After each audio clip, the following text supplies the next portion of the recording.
Hi, I'm Brian Van, sportbiketrackgear.com, and today we're going to introduce a brand new product from Woodcraft. This is their all-new adjustable height rear stand.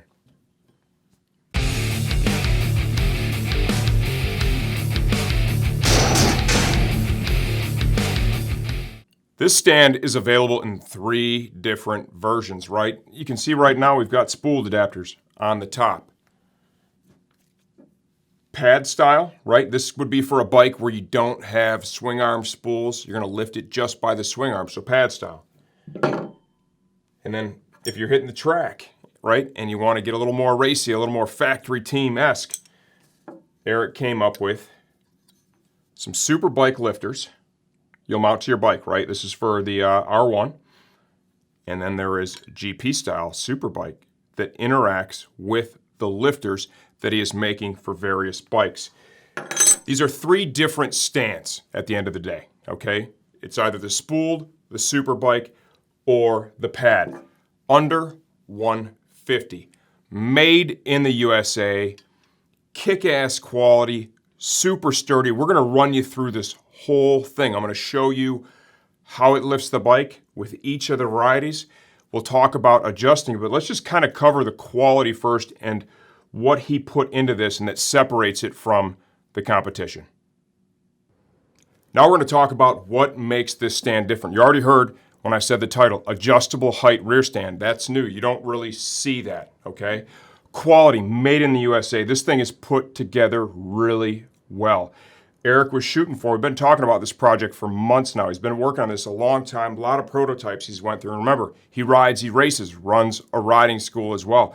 He's using this stuff. He has friends, fellow riders using it to vet out each one of those prototypes so that he lands on the finished product that is as good as it can possibly be, which is now this aluminum main body.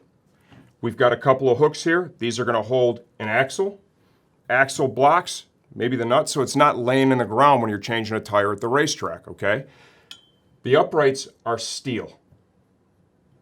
Etched lines for the height adjustments. You can keep it even on both sides, right? 4 wheels for stability. As far as the height adjustment goes, I think this is pretty damn creative. This is actually a bicycle seat post clamp, okay?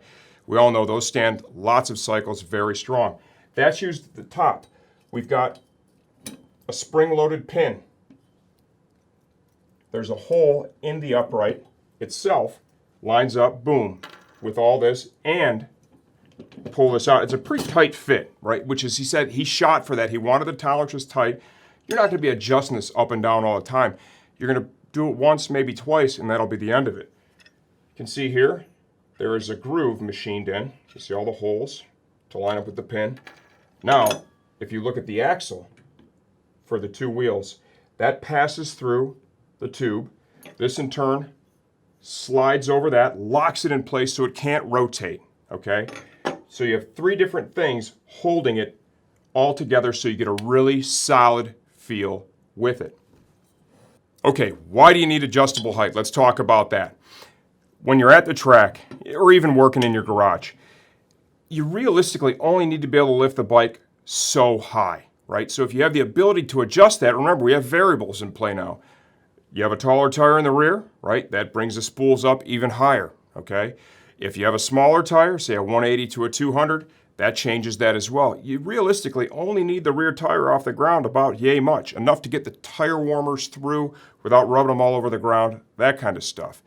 That does 2 things for you. Number 1, the shorter distance you have to lift it, the less effort it takes, right? And remember, we don't have a handle here. You're not going to trip on it. That's why there's no handle. When you're walking around in the paddock, right, limited space, or even in your garage, by not having the handle, you reduce the ability to trip over that. So that's 1, but you do lose a little mechanical advantage minus the handle, okay? So that makes up for that part. Now, think about tire changes. We've all been there. You're at the racetrack, you're hustling, you're trying to make another race, trying to make a session, whatever it might be. The higher you have to lift that rear tire, right, you're sticking your foot under it, whatever, trying to get the axle through it, it makes it more challenging. So if you get it dialed in just right, so you only got to lift a little bit, boom, you pop the axle right through, everything goes quick and easy. Those are the reasons for the adjustable height. We're to a point now, I want to take this thing out in the shop. I think we've covered the product pretty well. I want to show you each one of the versions on our R1. Okay, we're going to open up with the spooled version. When this thing shows up, it's not going to be assembled, okay? You're going to have your uprights, they're going to be off the bike. You're going to have your pin, and you're going to have your seat post clamp. I'm going to start by putting the seat post clamp on there. You'll note there is a shoulder inside of it, okay? So, shoulder up, push down. I'm going to locate it just like that, I think, for right now, okay? So we'll pull the handle in towards, and we'll play around with that later and find the best position. Now, the post itself, okay? The upright is in. I'm going to put the bigger portion of the V towards the front of the motorcycle. I'm then going to take the post, I'm going to slide it down in. It's going to be a little snug, I'm going to tell you that right up front, okay? This has been in and out a couple of times, so it's actually loosened up a little bit, but at first it was pretty snug. Now, I'm going to slide it in here. And you can see I'm by the bike. If you don't have a table, you'll be on the floor. And you want to kind of get an idea of how high do I want to lift this, right? So here's the V, here's that. I feel like, well, it's going to be lucky number 13. That's going to be a great place to start for my bike. I'm now going to find the hole there in the upright. I'm going to push that in here. It's spring loaded, okay? Seat post clamp, remember, there's a lot of power here. You don't need to torque this and pull super hard. Just a little bit is going to get you a long way. Lots of clamping force. This is, as you can see, loose, so I can adjust that in and out. We'll go to the other side and do the same exact thing. Push it down. Look for 13. There you go. Pin is in. Make just a little adjustment, just so it feels just like the other side did. Boom, there you go. Now, let's get the uprights dialed in. Okay, now we're going to dial in the uprights, right? The width. They're both loose. Go ahead and dip this under. I'm going to catch the spools on both sides. Just kind of let the stand just relax just like that. You want to try and get it so that effectively, everything's just symmetrical, okay? It's not rocket science. You just want to get it close, get it nice, right? You don't want to have one side way out and the other side way in. So we're going to take a minute and kind of jockey this thing around just a little bit until I get it to a position where I feel like, yeah, you know what, that's fairly symmetrical. And that is that point right there. Can't get the T-handle on that one, but I can over here. I'm going to go ahead and snug this one up while I can. You can see there's actually a groove machined in that. It's a flat so that it holds that thing perfectly in place when you tighten the set screw. I can't, because of the canister, get right in here, so what I'm going to do is just kind of back it off. I'm going to match it up with the other side just so, once again, for the sake of symmetry, I'm going to torque that. Now we can go ahead and dip it into position. Not bad, not bad. And lift the bike. From here, we're able to do a lot of things. This is a big 200 tire, so this is about as big as you're going to have in the rear of the bike. Okay, got plenty of room for warmers under there, no doubt. And you can see that the lift effort really wasn't very extreme at all. Okay, now that we've identified what it was like around that 13 number, you know what, let's go ahead and let's lower this a bit. Pull the pin, loosen the seat post clamp. Remember, effectively the distance you move here, that is the overall distance it's going to lift. So let's get this thing, let's look right around 3. And see what that translates to in terms of clearance and, of course, lifting effort.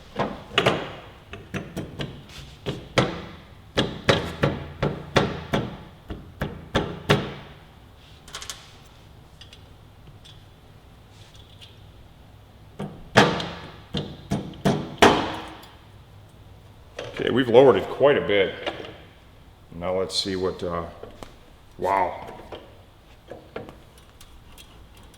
Yeah, I mean, that is a huge difference. You know what, for a tire change, you could do that. To go that low with tire warmers, you'd need to go somewhere in between. But end of the day, look at the difference. I mean, wow, almost zero lifting effort. Okay, same uprights, right, same deal. You slide them in, okay? I have the adjusters loose.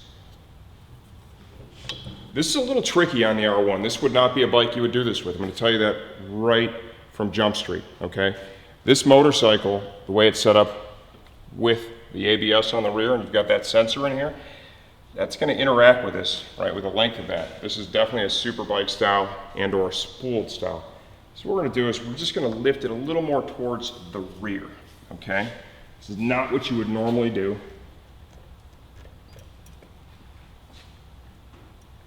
You can clearly see that we're going to need to adjust this, right? Because instead of picking up now at the spools, we're picking up here. Same exact process as we outlined earlier. I take and pull the pin.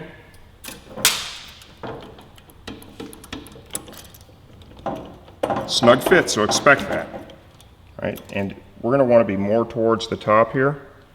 So look around 15, because we've sacrificed, you know, all that distance that you pick up by using the spools. That's gone now. You know, you're just picking, especially way back here on the swing arm. Go ahead and tighten up that clamp. Same gig on the other side. Okay, look around 15, just like we did on the other side. The thing I'm really excited to try, I'm not going to BS you, is that whole superbike gig. You know, the superbike style lifters, right? That part I'm pretty pumped for.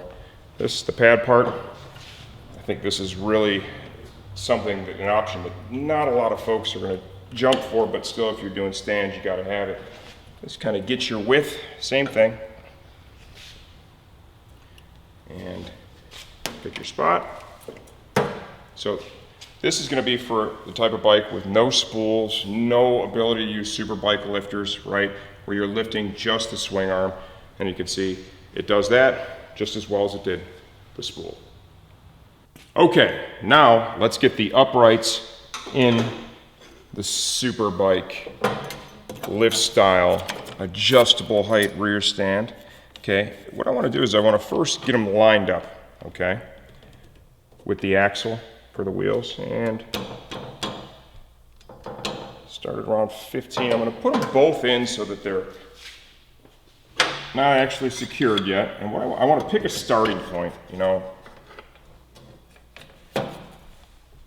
I think that'll be easiest to do. Have them both slid in there, and then kind of take a look at it and see how high do I want to lift the bike. In the end, as we spoke about earlier, the goal is to lift it really as little as possible. So that's what we're going to shoot for here. So I'm going to see where I've got it there now. It's about 15. You do have to then find a corresponding locator hole, right? So I'm going to work to do that. Tolerances are a little snug, which is the way you want it. I mean, that just really adds to the rigidity and strength once you have it all clamped down. So if that thing just slid in and out of there with zero effort, that would probably be a negative, actually. So we'll work to get that lined up, get the pin in. There it is right there. So about 16. Clamp down. We're probably going to adjust that. That looks a little on the high side.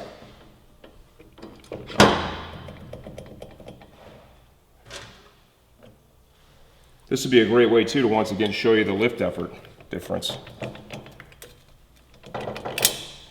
Okay. Now, these are still loose. Okay, same thing we do with the spool. So I want to get them lined up like so.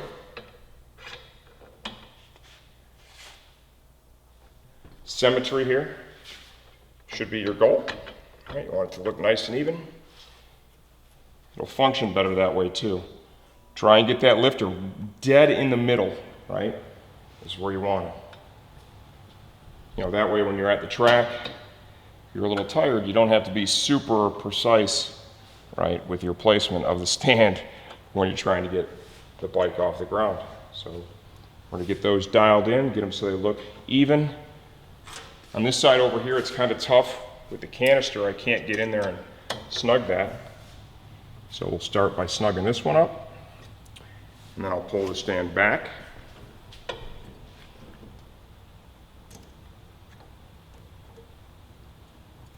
A little bit of Loctite here I think would be a good idea as well. I didn't read the instructions, go figure, but a little bit of Loctite there would do you well.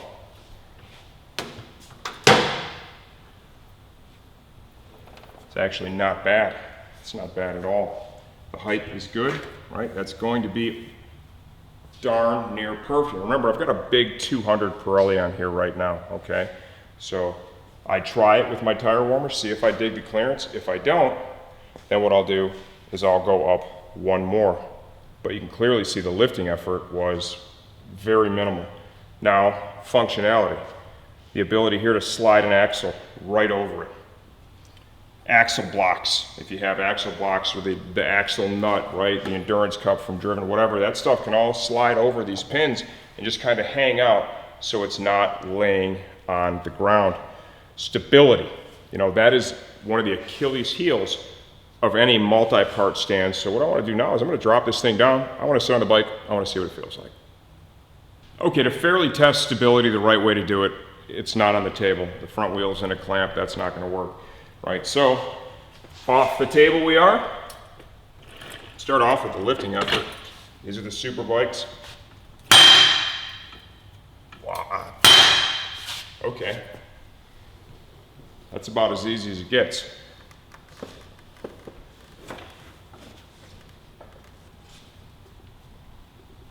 Solid. I mean, that is solid. It kind of gives you that feeling of a one-piece stand. That's something with a one-piece stand, you get a lot of rigidity out of it when you don't have the uprights that are adjustable. But I got to tell you, that is really impressive. The lifting effort stands out immediately. I mean, you lift this thing up. I've got it set at a pretty low height right now, okay? But I mean, that's ridiculous. That's how easy it is. Now, I'd also like to point out these two pads. Let me show you why those are there. And these are going to be effective, right? Do not do this with a pad stand. I'm going to tell you that right now, okay? Pad stand, do not do what I'm showing you because your bike's going to fall off. You're going to be super pissed. Okay, Superbike or spooled, right? Check this out.